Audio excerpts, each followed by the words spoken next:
Hey guys, welcome back. So this is a very quick kind of impromptu video that I just decided to put together like right now.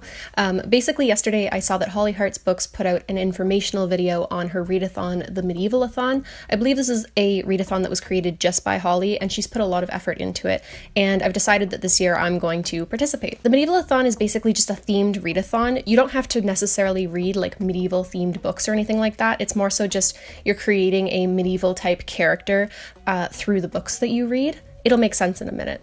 And I'm going to be taking part this May. So the readathon goes on from May 1st until May 31st, I believe. So it's the whole month of May. So you've got lots of time to take part if you would like to as well. So basically there are a few things you can customize about your character in the Medieval-A-Thon.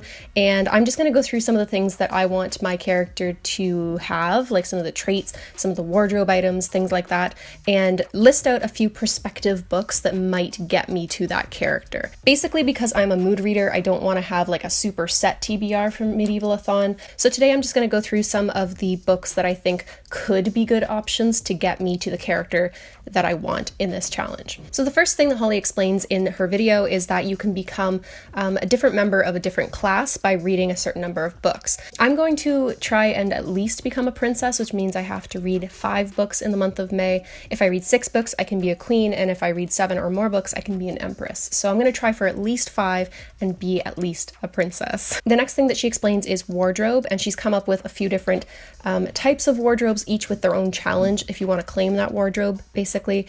And for wardrobe, I decided to do the one where you have to read a book with your favorite color on the spine. For me, I have 3 favorite colors. I like purple, I like orange, and I like red. I decided to go with the same favorite color as Holly and go for red.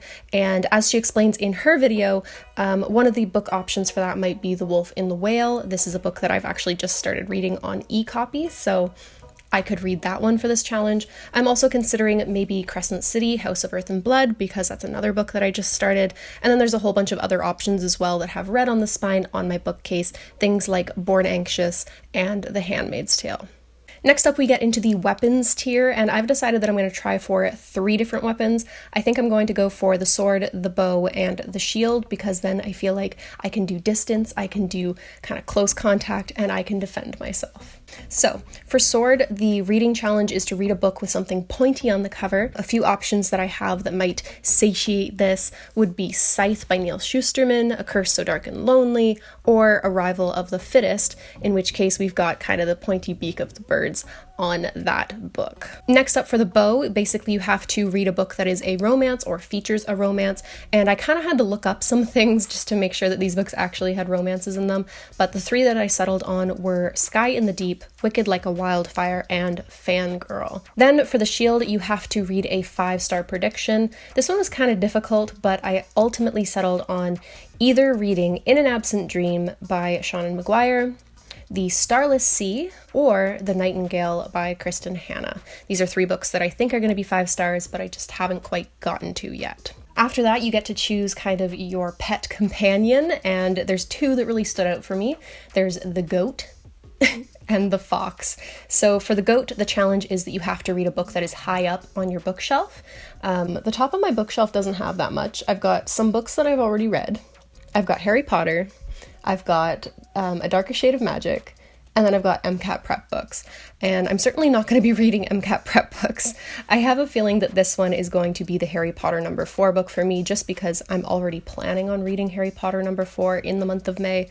So yeah, it's probably going to be that one, but I could also choose one of the Darker Shade of Magic books. Then for the fox, this is the final challenge that I'm giving myself. You have to read a book with orange on the cover. So I've got a few different options here. It wasn't really specified if it had to have a lot of orange, so I've got some that have a lot, some that have a little, some that have somewhere in between. So for this one, The Martian by Andy Weir. This is a book that is pretty much all orange. Then kind of the next tier down from that, we've got Circe, which has this orangey bronzeness, copperness to it. And then for one that I've already started that is a nonfiction and that has just a little bit of orange on the cover, I decided on She Has Her Mother's Laugh. So those are the books that I'm thinking might complete some of the challenges that I'm interested in for Medieval-A-Thon. Are you guys going to take part in Medieval-A-Thon? Let me know in the comments below. Let me know if you've read any of these books, if you recommend any of them over the other ones, and also let me know what books you're going to be reading if you are taking part in the readathon. That's it for today, guys. Just a quick little update video that I thought could be a little bit of fun.